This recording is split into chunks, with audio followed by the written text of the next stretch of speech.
কৃষ্ণ কৃষ্ণ কৃষ্ণ কৃষ্ণ হরে অ রাম কৃষ্ণ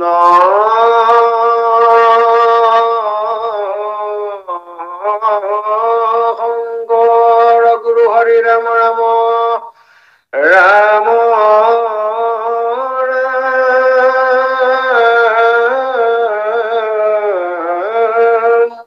গুরু হরে রাম রাম রাম রাম রাম শ্রী কৃষ্ণায় নমো ওম নমো ভগবতে বাসুদেবায় কৃষ্ণ কৃষ্ণ মাধব হে রাম গোবিন্দ বদতি শুনিও মনি রাজ কংস বধিয়া সাধি দেৱতাৰ কাজ ৰাম পৃথিৱীৰ মহাভাৰ হৰিয় বিকলে পিতৃৰ মাতৃৰ প্ৰীতি সাধিব সকলে হে ৰাম যাদৱ গণক দুখ সাগৰ তাৰি যজ্ঞ সূত্ৰ লৈয়া পাছে হৈব ব্ৰহ্মচাৰী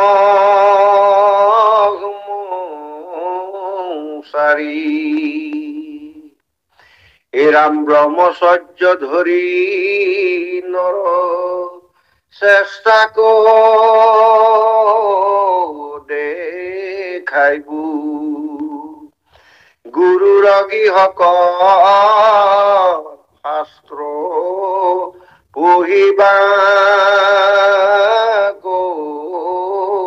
যাইব কৃষ্ণ ফুটাব নেকি যাওক নেকি হয় হয়তো কুটমান যাওক বাৰু হয় আমাৰ অতি সুন্দৰ আমাৰ এই পাঠভাগত ভিতৰুৱা বহু কথা আছে আমি বা সমস্তৰ লগত নিশ্চয় আলোচনা কৰা উচিত হ'ব যেনেদৰে সুবিধা হয় সময়ে সময়ে সেইখিনি আমি আলোচনা কৰি যাম এতিয়া যিখিনি কথা আমাৰ আগবাঢ়িবলৈ সুবিধা হৈ আছে সেইখিনি কথা আগতেও আমি পাইছো গোবিন্দ বদতি শুনিও মুনিৰাজ কংসক বধিয়া সাধি দেৱতাৰ কাজ এতিয়া সকলোৰে প্ৰীতি কৰিলে সৎ লোকসকল সন্তসকলৰ ভকতৰ দেৱতাৰ সমস্তৰে প্ৰতি কৃপা সাধন হল এই কাৰণে এয়া অতি ক্ৰূৰ অতি হিংসুক সেই কংসৰ নিচিনাকৈ অন্য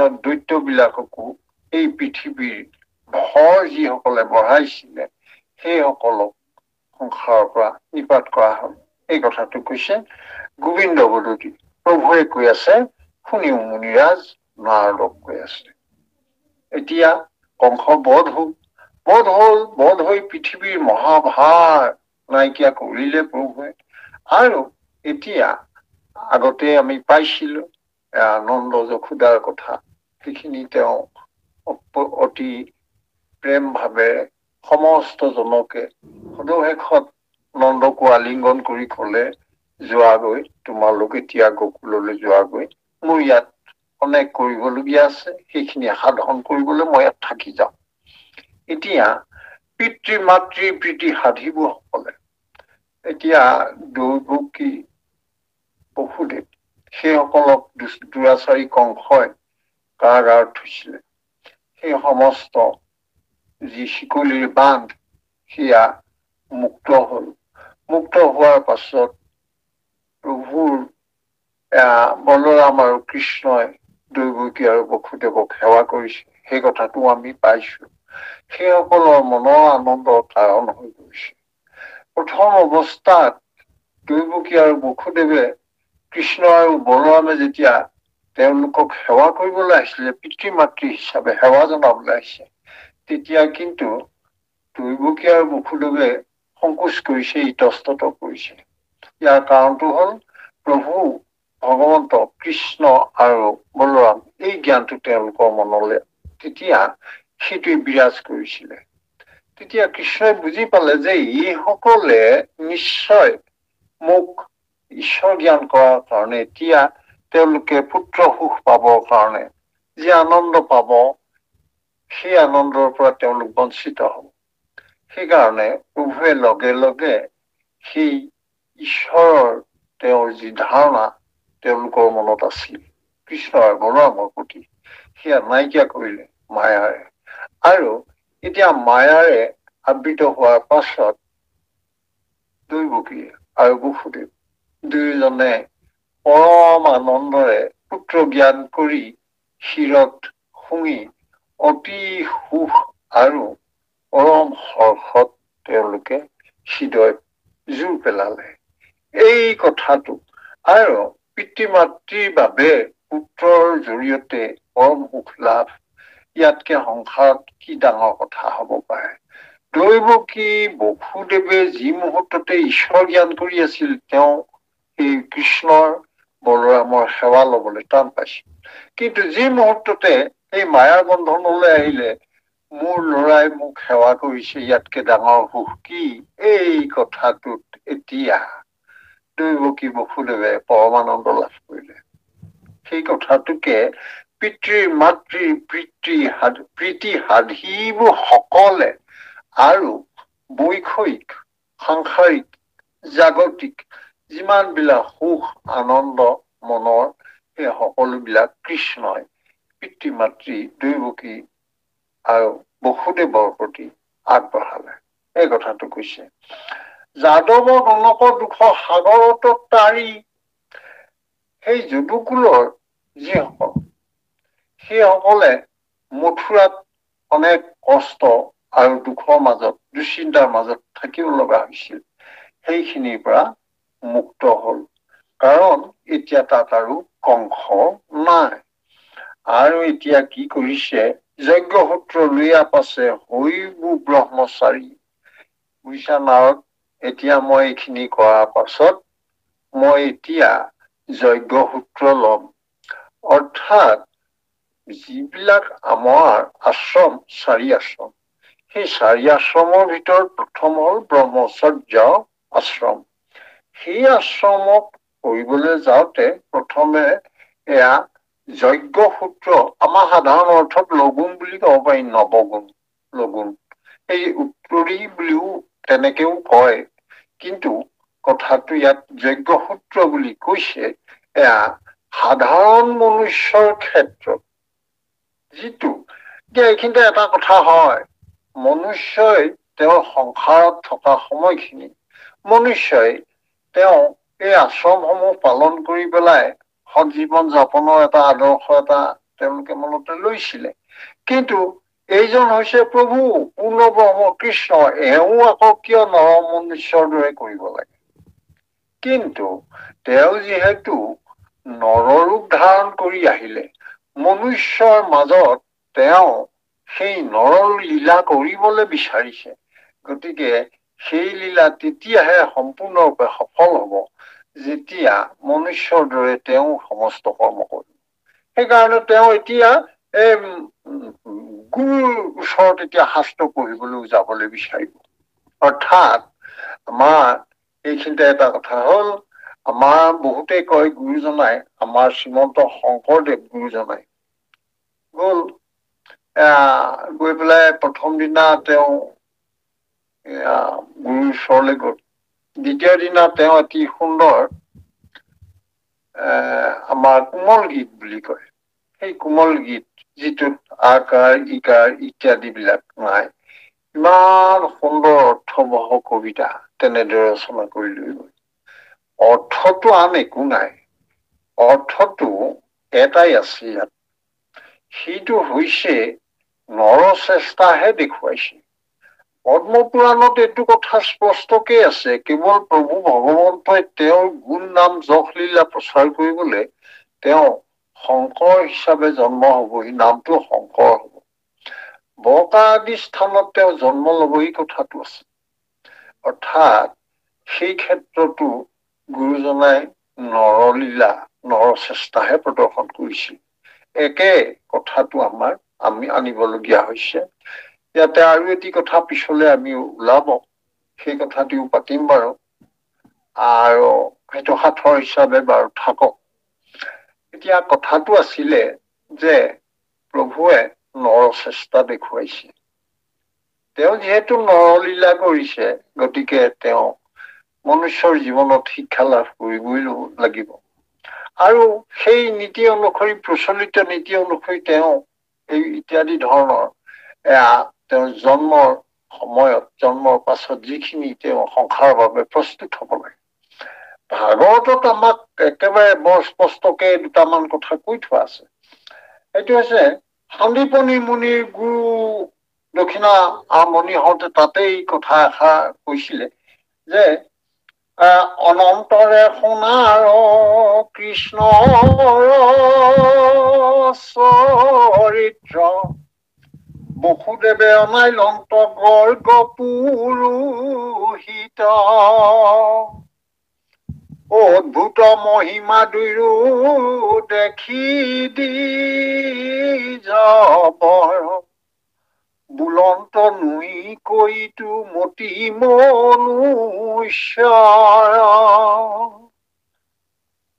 এয়া মানে গগৈষীয়ে জানিছিল যে তেওঁলোকক দেখিলে, তেওঁলোকৰ কাৰ্যকলাপ, তেওঁলোকৰ লীলা, এইবিলাক দেখি পেলাই তেওঁলোক যে সাধাৰণ নহয়, সেই কথাটো বুজি পাইছিলে। পালেও কিন্তু যিহেতু প্ৰভুৱে মনুষ্য লীলা কৰিবলৈহে আহিছে, সেইকাৰণে মনুষ্যই যিখিনি কৰে তেওঁ কৰিছে।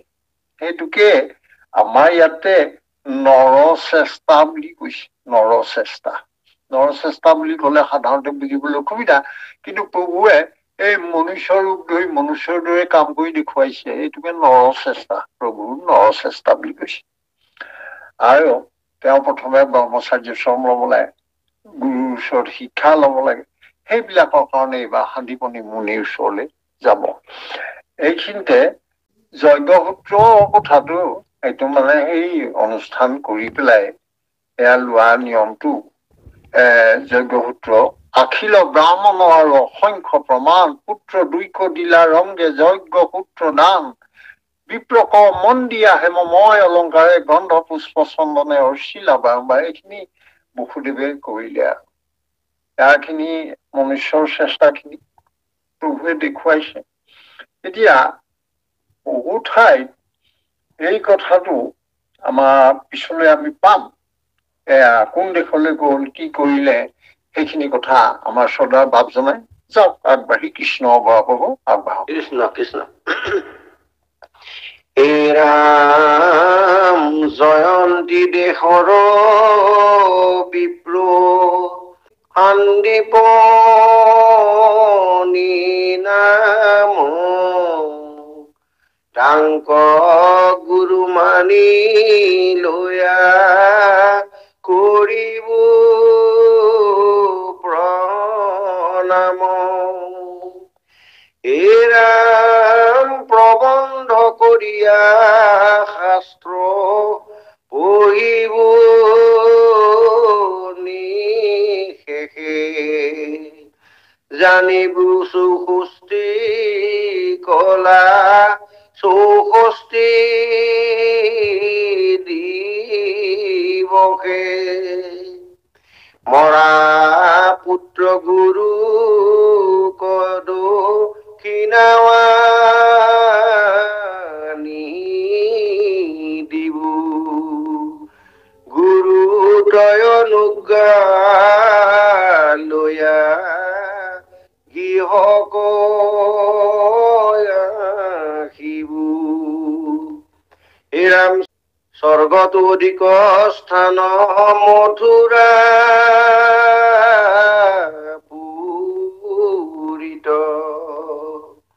বংশী আনন্দে সমস্তরে রঞ্জিত। কৃষ্ণ কৃষ্ণ কৃষ্ণ বাপ কৃষ্ণ এতিয়া কলে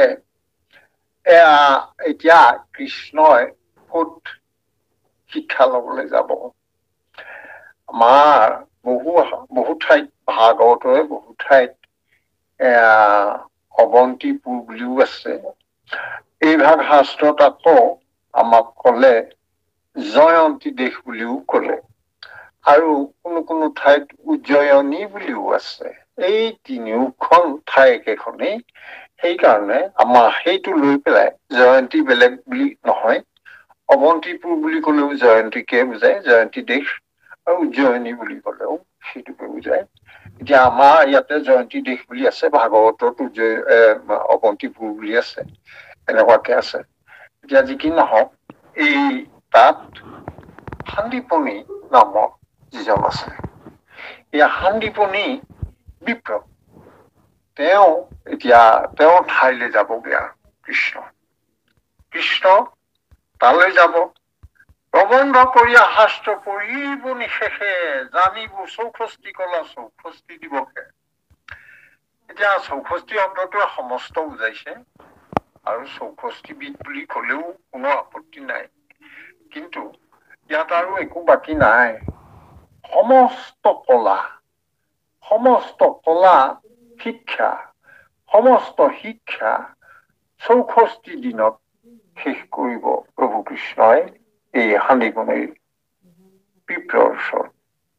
সেই বুলি পেলাই কৈছে, মৰা পুত্ৰ বৰ খৰধৰ হল, এই তাতে শেষ হল, পঢ়া শুনা শেষ হল, সমস্ত সামৰি পঢ়া সাং হল।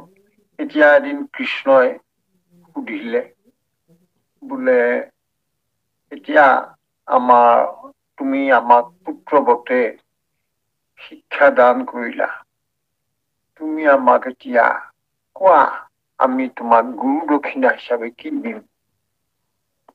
সেই গুৰু দক্ষিণাৰ কথাটো সোধোতে তেতিয়া সান্দীপনী আৰু গুৰুপত্নীয়ে কলে এটা কথা, যে আমাৰ এটি পুত্ৰ আছিলে, সেই পুত্ৰটো মানে প্ৰভাস হলে, মানে সাগৰ তীৰত, এই সাগৰ তীৰৰ যি তীৰ্থ স্থান, পবিত্ৰ স্থান, তালৈ মানে গল, আৰু যাওঁতেই মানে তাতে নাইকিয়া হল, আৰু আমি পুত্ৰহাৰা হৈ পৰিলো। এইখিনি হোৱা বাবে আমাৰ হৃদয়ত বৰ দুখ। তোমালোকে যদি পাৰা, তোমালোকতো সাধাৰণ নহয়, তোমালোকে যদি পাৰা এইয়া গুৰু দক্ষিণা হিচাপে আমাৰ হেৰুৱা পুত্ৰক উদ্ধাৰ কৰি আনি দিব পাৰিবানে? তেতিয়া প্ৰভু ভগৱন্ত কৃষ্ণ বলৰাম দুয়োকলে হব, আমি পাৰিম। সেই অনুসৰি প্ৰভু কৃষ্ণই প্ৰভাসলৈ গল। আমাৰ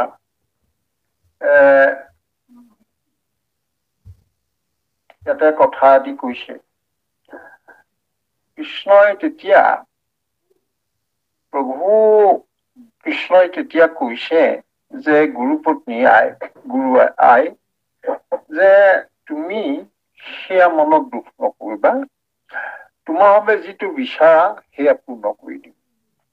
আৰু সেই অনুসৰি আমাৰ ভাগৱত এটা কথা এষাৰ আছে, হে গুৰু পত্নী খেদই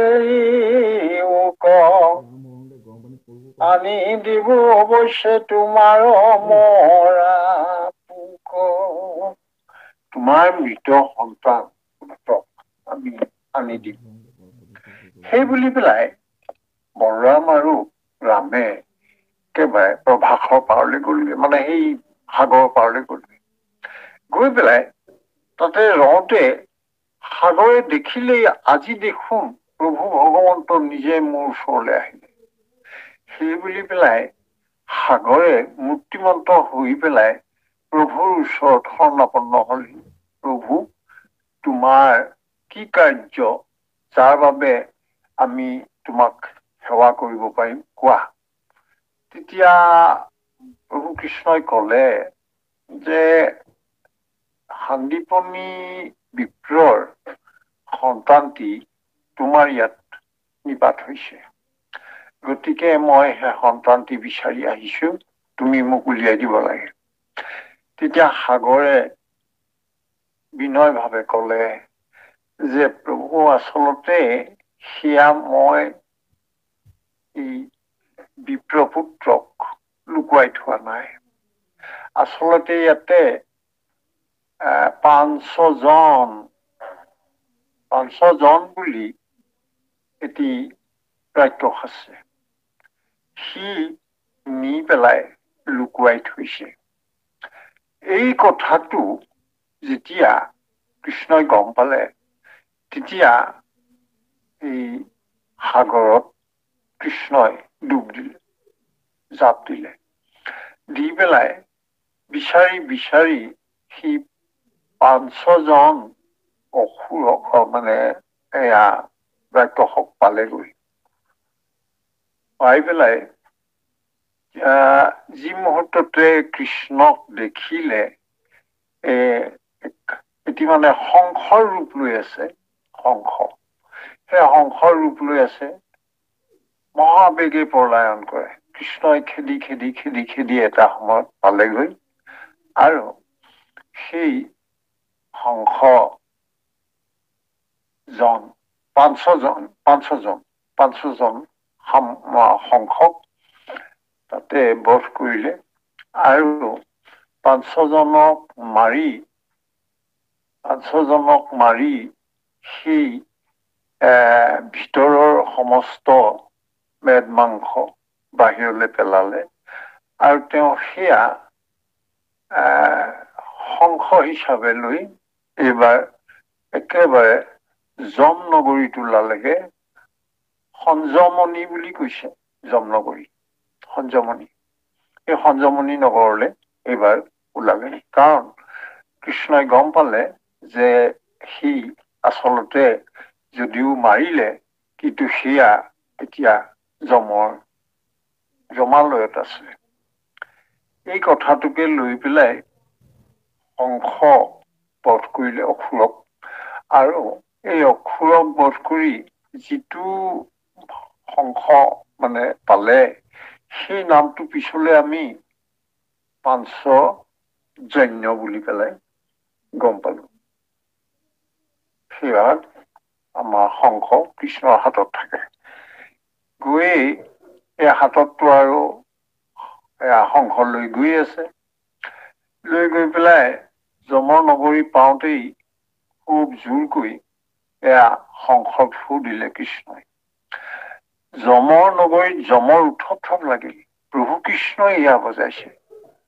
প্ৰভু কৃষ্ণ আহিলে কিয়? কি আচৰিত! যাৰ দৰ্শন মহাযোগীসকলে নাপায়, আজি সুশৰীৰে কিয় যমনগৰীলৈ আহিল? একেবাৰে হাবাথুৰি খাই যমৰজাই বাদ্য অৰ্ঘ্য সমস্ত লৈ প্ৰভুৰ চৰণত ভকতি ভাৱে উপস্থিত হলহি। প্ৰভুক আদৰ সাদৰ কৰি মাতি নিলে আৰু কলে যে তুমি অহাৰ উদ্দেশ্যটো কি?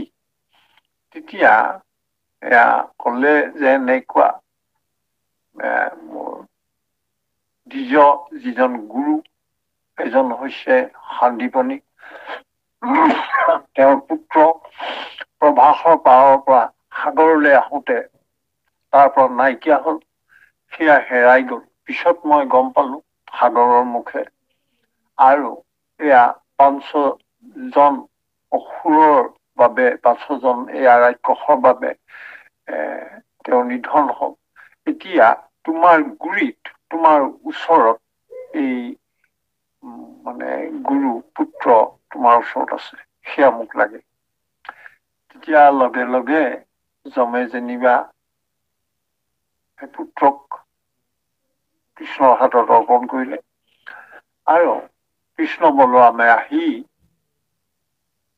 গুৰু পত্নীৰ হাতত সেই হেৰুৱা পুত্ৰক মানে চমজাই দিলে। এইটোৱে হৈছে এষাৰিতে কথাষাৰ কৈ থোৱা আছে, মৰা পুত্ৰ গুৰুক দক্ষিণা আনি দিব, গুৰুতৰ অনুজ্ঞালয়া গৃহত ৰাখিব। সেই এষাৰিতে কোৱা আছে। এতিয়া সেয়া দিলে আৰু গুৰু দক্ষিণা দিলে কৃষ্ণই, মহাপুত্ৰক উদ্ধাৰ কৰি আনি দিলে। এতিয়া সেইখিনি দিয়াৰ পাছত কৃষ্ণ আৰু বলোৰামে এয়া শিক্ষা সাং কৰিলে। সাং কৰি পেলাই এতিয়া গুৰুক অনুমতি লৈ পেলাই এয়া অৱন্তিপুৰ ত্যাগ কৰিলে। ত্যাগ কৰি আহি এতিয়া তেওঁ মথুৰা অভিমুখে আহিলে। এই কথাটো এতিয়া এইখিনিতে বৰ ডাঙৰ কথা এটা ভাগৱতৰ কথাটো এনেকুৱা, আমাৰ ভাগৱতত আছে, কৃষ্ণৰ চৰিত্ৰ ইটো শুনা সৰ্বজন, দেখা কেন ভকত বৎসল নাৰায়ণ, নিজ কৰ্মে মৰৈ হৰি তাংকু দেন্ত আনি, কৃষ্ণক সুদৃঢ় ভাৱে ভজাহে নজানি। হৈছে যি মানে পুত্ৰ, গুৰুপুত্ৰ, তেওঁ নিজৰ কৰ্মফলৰ বাবে এই 500জন সংসৰ হাতত মৃত্যু হল।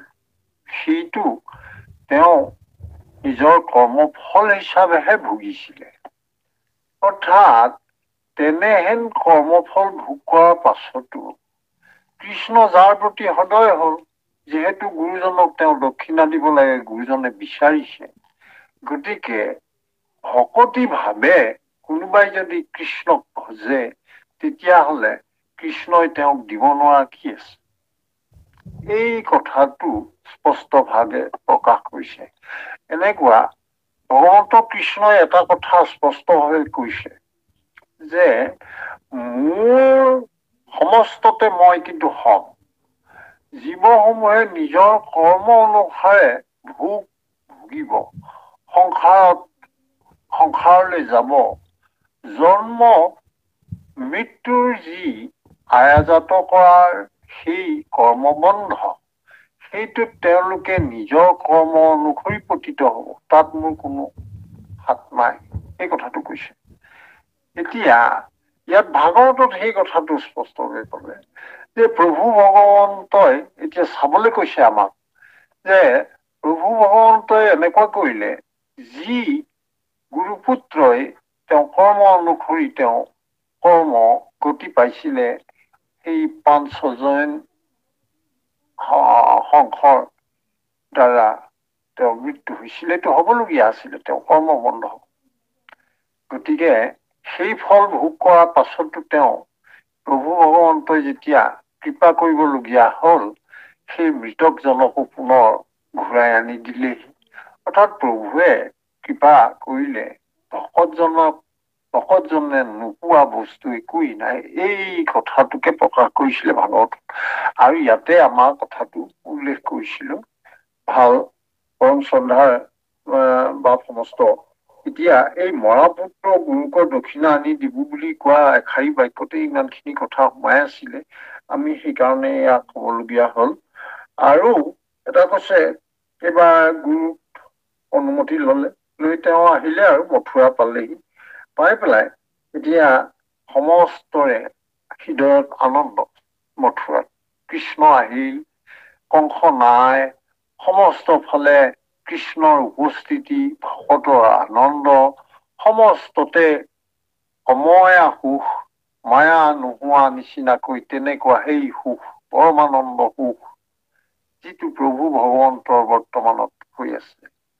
এইখিনি হোৱাৰ কাৰণে এতিয়া সমস্তজনে প্ৰভুক লৈ মথুৰাপুৰীত আনন্দ মনে আছে। এইখিনি বঞ্চিব আনন্দৰে সমস্তৰে ৰঞ্জি চিত্ত। এইখিনিলৈকে আমি পালো। শ্ৰদ্ধা মহাপ্ৰভু। হয় হয় হয়, কৃষ্ণ কৃষ্ণ কৃষ্ণ। হে ৰাম শুনিও কয়াত পৰে মুনি মহাৰাখয়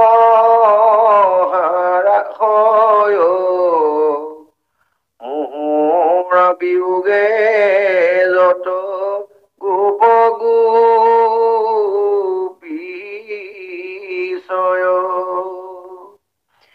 ফুক নামে সাগৰত মজিব সমূলি কান্দিবে কৰাত্ৰি দিনে হা কৃষ্ণ বুলি যজবজ পংকজ যব অংকুশে শোভিত মুৰা খোজ ছায়া গুয়া দেখিব ভূমিত কুমৰি পৰম ৰহস্য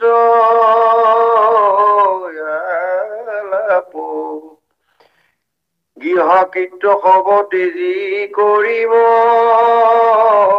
বিলাপ সিটো গোপী হব মোৰ ভক্ত বিপৰীত তনু মাত্ৰ গৃহত মুতেখে হৈবে চিত্ৰ প্ৰেম ভকতিত মোক কৰিব দিন অনপাৰিব খুজি বাক গোপিকাৰ কৃষ্ণ কৃষ্ণ কৃষ্ণ। যিখিনি সময়ত এতিয়া প্ৰভুৱে শিক্ষা হাং কৰিলে, শিক্ষা সন্দীপনী মণিৰ ওচৰত, সন্দীপনী দ্বিজৰ ওচৰত ললে, সেই গোটেইখিনি হোৱাৰ পাছত আহিব সময়ত মৃত গুৰুপুত্ৰক আনি গুৰু দক্ষিণা হিচাপে দি আহিলে আৰু অনুমতি লৈ তেওঁ এতিয়া মথুৰালৈ প্ৰত্যাৱৰ্তন কৰিলে কৃষ্ণই বলৰামৰ সৈতে আহি পেলাই এতিয়া মথুৰাত একেবাৰে অনিন্দ সুখ শান্তিৰ মাজে সময়বোৰ পাৰ হৈছে। কৃষ্ণ আছে, কৃষ্ণক লৈ সমস্ত জনৰে আনন্দ, কোনো তাতে বিপদ আপদ সমস্ততে প্ৰভু আছে, নিশ্চিন্ত হৈ সমস্তজনে সুখেৰে আছে। এইখিনি সময়তে এটা কথা হ'ল, ইতিমধ্যে আমি সকলোৱে জানো প্ৰভু হৈছে অন্তৰ্যামী। প্ৰভুৱে সেইকাৰণে গম পাই আছে এই যে গকুলৰ পৰা গুচি আহিলে, অকুৰে যে লৈ আহিছিলে, সেইদিন ধৰিতো আৰু তেওঁ তালৈ ঘূৰি যোৱা নাই। ইফালে কিমান গোপীসকল, এই গোপীসকল যশোদা মাতৃকে আদি কৰি সমস্তজনে কৃষ্ণলৈ মনত পেলাই পেলাই চকু পানী টুকি আছে। কৃষ্ণ যে গল, সিদিনা আবেলি আহিলে, আহি পেলাই অকুৰে ৰথত পিছদিনা উঠাই ললে কৃষ্ণ আৰু বলৰাম লৈ গল যি গল, পিছত আৰু তেওঁ এতিয়া ইমানখিনি এই কংসৰ নিচিনা দুৰাচাৰীজনক বধো কৰিলে, কৰি এতিয়া তেওঁ শিক্ষা হাং কৰিলেগৈ অৱন্তীপুৰত গৈ। তাৰপিছতো তেওঁ ঘূৰি আহিলে। এই গোটেই কথাবোৰ লৈ পেলাই সেই সকলোৰে মনত এটা চিন্তা, কৃষ্ণ বাৰু আহিবনে, কৃষ্ণ বাৰু গকুললৈ ঘূৰি আহিবনে, সেইটোকে লৈ বিশেষকৈ গোপীসকলৰ মনত বৰ দুখ, হৃদয়ত সকলো সময়তে শোক, সন্তাপ, প্ৰভু কেতিয়া ঘূৰি আহিব, প্ৰভু কেতিয়া ঘূৰি আহিব, সদায় বাটলৈ চাই প্ৰভু বাৰু আহিবনে, আমালৈ মনত পৰে নে, এই বুলি কথাবোৰ পাতি ইগৰাকীয়ে সিগৰাকীয়ে উচুপি কান্দে। যমুনাত পানী আনিবলৈ যায়, যমুনাত স্নান কৰিবলৈ যায়, যাওঁতে বালিত প্ৰভুৰ যে সেই পদচিহ্ন ভৰিৰ খোজ পৰিছিল, সেই ভৰিৰ খোজত কোনোবাটো খোজ এতিয়াও স্পষ্ট হিচাপে আছে। তাতে প্ৰভুৰ সেই ধ্বজ বজজব অংকুশ পদ্ম চিহ্ন, সেই চিহ্নবিলাক এতিয়াও যে আছে, সেইবিলাক দেখি পেলাই গোপীসকলৰ হৃদয়ত একেবাৰে শোকে খুন্দা মাৰি ধৰে, প্ৰভু কেতিয়া আহিব। সেই বুলি পেলাই এনেকুৱা ধৰণেৰে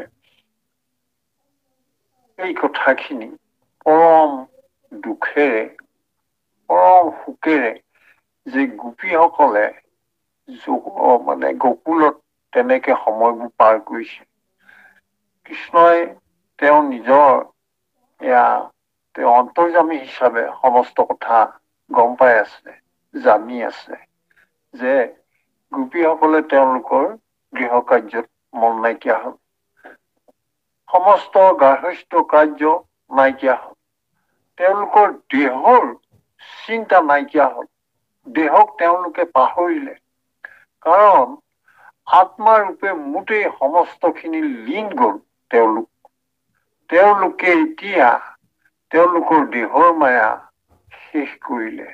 তেওঁলোকে সকলো সময়তে সৰ্বত্ৰে মোকেই বিচাৰি মোৰেই বিৰহত তেওঁলোকে শোকাৰ্ত হৈ থাকে। অতি দুখেৰে অতি নিৰানন্দ আৰু নিৰাশাৰ মাজে সদায় চাই পথলৈ, প্ৰভু কৃষ্ণ আহিবনে বাৰু, এনেকে বুলি ভাবি থাকে। প্ৰভু কৃষ্ণই কৈছে যে মই সেইসকলৰ যি সপ্ৰেম ভকতি, সেই কথাটো লৈ মই তেওঁলোকৰ ওচৰত ঋণী হলো।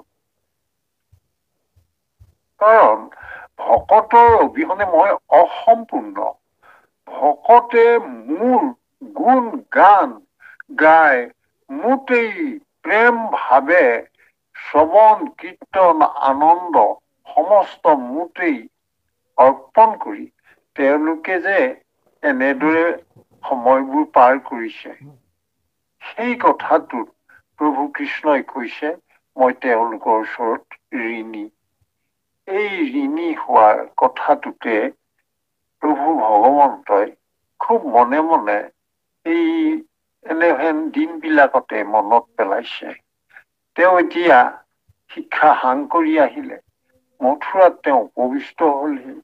মথুৰাৰ সুখৰ সময়খিনিত তেওঁৰ মনলৈ মাজে মাজে এইবিলাক কথাই খুব দুখ দিয়ে।